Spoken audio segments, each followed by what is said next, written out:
Atenção! Começa agora uma teleaula de Física do ensino médio. Você vai assistir a teleaula de número 5. Bons estudos!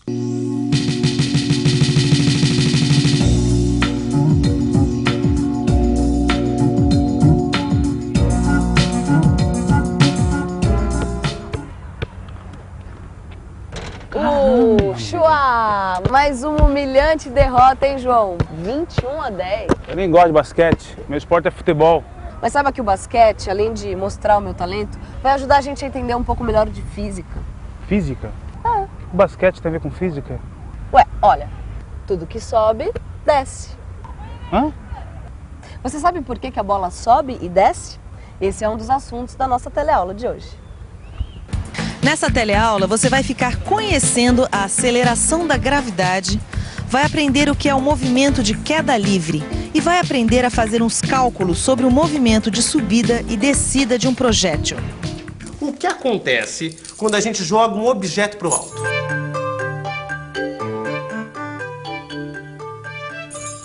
Essa é uma pergunta que intriga a humanidade desde a época dos gregos antigos. E ela só começou a ser respondida mesmo por Galileu Galilei.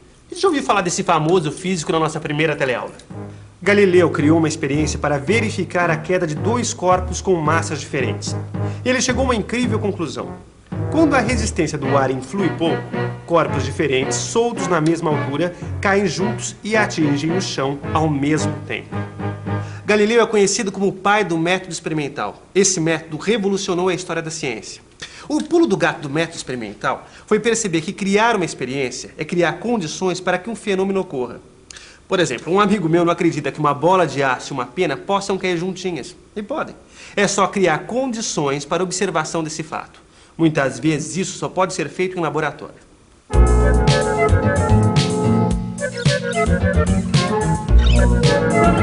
Vamos ao laboratório. Já sabemos que a atmosfera influi no movimento de queda dos objetos. Então, para controlar esse problema, precisamos eliminar a atmosfera. Isso é possível usando o tubo de vácuo. Nossa, o que é isso? É mais uma das maravilhas do método experimental, Rosinha.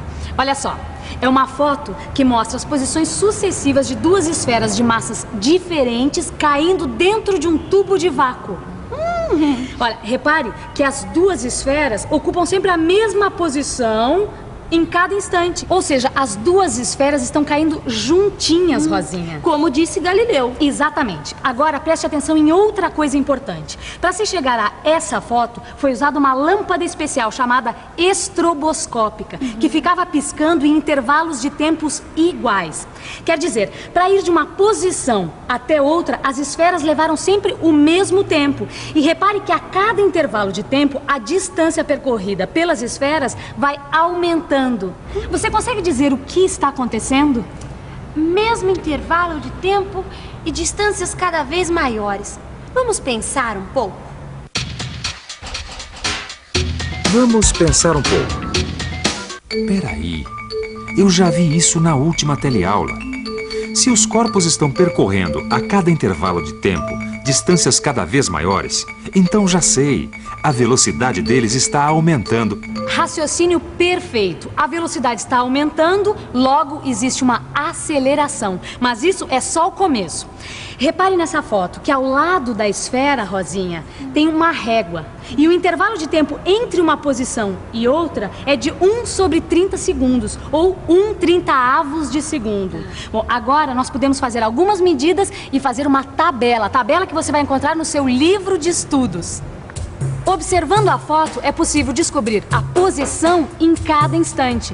E com a variação de posição e a variação de tempo, a gente pode descobrir a velocidade média em cada instante. ΔV sobre ΔT. Observe que a velocidade média realmente está aumentando. E mais, a velocidade está sempre aumentando mais ou menos com o mesmo valor. Bom, e para calcular a aceleração é só fazer ΔV sobre ΔT para cada instante. Olha só que interessante. A aceleração também gira em torno do mesmo valor. Você está dizendo então que a aceleração é constante, é isso? Exatamente, Rosinha. Segura aqui para mim, por favor. Olha, se a gente medir a aceleração várias vezes e com bastante cuidado, a gente vai chegar ao valor aproximado de 9,8 metros por segundo ao quadrado. Isso quer dizer o seguinte, que aqui em nosso planeta, quando um objeto cai, olha só, a sua velocidade aumenta de 9,8 metros por segundo a cada segundo. Bom, isso independente do peso do objeto e imaginando, é claro, que a resistência do ar é desprezível. Bom, daqui por diante, a gente vai chamar essa aceleração que faz os objetos caírem dessa maneira de aceleração da gravidade, que será representada pela letra G minúscula.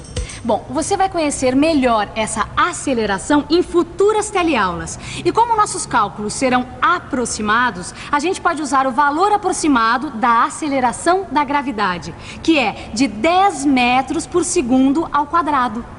Movimento retilíneo com aceleração constante. Você já ouviu falar nisso, não ouviu? É claro que já ouviu, foi aqui mesmo na nossa última teleaula. Aquela dos testes com os carros Copa e Duna. Movimento retilíneo uniformemente variado. O famoso MRUV. Pois então, a queda livre também é um movimento retilíneo uniformemente variado. E assim fica valendo tudo que a gente aprendeu na nossa última teleaula. A função horária da posição, por exemplo, é a mesma, só que no lugar da aceleração A, entra a aceleração da gravidade G. Em vez de usar a letra X, a gente usa a letra Y, já que se trata de movimento de subida e descida. É lógico que a letra usada não tem tanta importância, mas é fundamental saber a grandeza física que ela representa. Nesse caso, Y representa a posição no espaço. Na função horária da velocidade, basta substituir a A pela aceleração da gravidade G.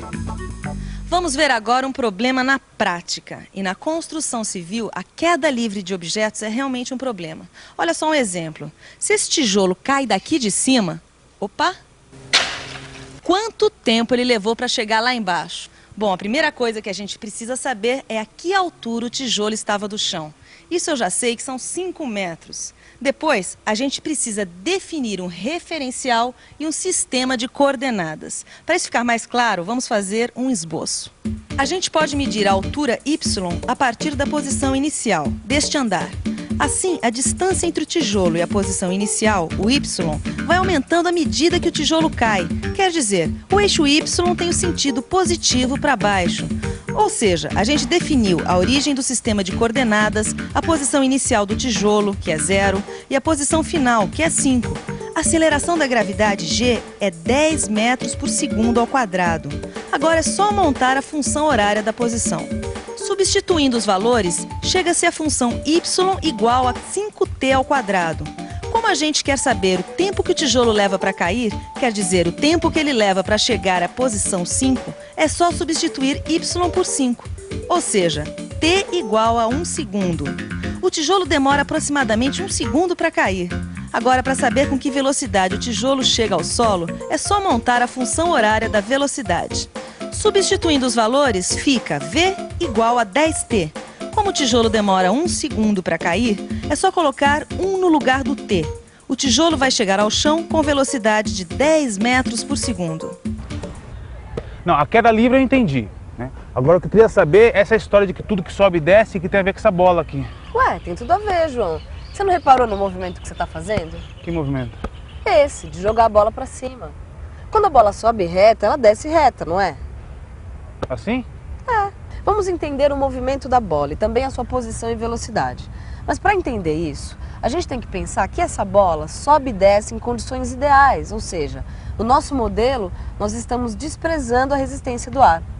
No arremesso de verdade, a altura alcançada e a velocidade da queda são bem menores do que os nossos cálculos, por causa do efeito da resistência do ar. Eu ainda não entendi o que a bola lançada para cima tem a ver com a queda livre. Porque a bola não está sendo abandonada em uma determinada altura, ao contrário, a bola está sendo lançada para cima com uma velocidade inicial. Isso mesmo. Em comum, a queda livre e a bola têm a mesma aceleração, que é a aceleração da gravidade. Entendi.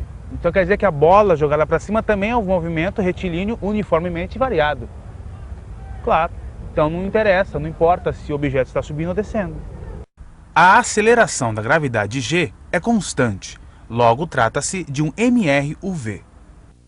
Para entender melhor, a gente precisa primeiro definir o referencial e o sistema de coordenadas. Bom, o eixo Y é esse aqui, e a origem dele é aqui, nas mãos do João. Quando a bola sobe, a gente pode dizer que é positivo. A gente pode definir o sentido de positivo ou negativo de acordo com o caso. A ideia é que a escolha facilite a solução e a compreensão do problema. De acordo com esse sistema de coordenadas, o y0 é a altura inicial e é igual a 0. E como a gente viu, a aceleração da gravidade g é 10 metros por segundo ao quadrado. 10 não, menos 10. Isso mesmo! Como a gente orientou o eixo das coordenadas positivamente para cima e a aceleração da gravidade é para baixo, então g é negativo. Isso porque a aceleração da gravidade é um vetor que está sempre apontado na direção da Terra de cima para baixo, né? O seu sinal depende de como a gente orienta o eixo de suas coordenadas. Mas o importante aqui é perceber que, sendo a velocidade inicial para cima e a aceleração para baixo, o que acontece? À medida que a bola sobe, a sua velocidade vai diminuindo e diminui 10 metros por segundo ao quadrado ou 10 metros por segundo a cada segundo. Quer dizer que quando a bola voltar ao chão, a posição vai ser igual a 0 de novo, é isso? Exatamente, porque tudo que sobe desce. Bom, no seu livro de estudos você vai encontrar gráficos em função de tempo, posição, aceleração e velocidade, para entender melhor o que afinal significa essa história de jogar uma bola de basquete para cima. Aliás, falando em entender melhor, que tal uma boa revisão? E atenção, se liga aí, que é hora da revisão. Nessa teleaula, você aprendeu que na superfície da Terra, os corpos caem com uma aceleração constante, a aceleração da gravidade, que vale mais ou menos 10 metros por segundo quadrado. E aprendeu que esse movimento é chamado de queda livre. Viu que é importante fazer um esboço dos problemas, definindo o seu referencial e a posição do sistema de coordenadas. Assim, com o sentido positivo e negativo bem definido, a gente não se atrapalha com os sinais da velocidade e da aceleração. E viu também como calcular o tempo de subida e descida de um projétil, sua velocidade de retorno e ainda a altura máxima alcançada. Não deixe de ler, no fim da aula 5 do seu livro de estudos, um resumo sobre tudo isso que a gente falou aqui. Não deixe de estudar porque vem mais informação por aí. Até a próxima!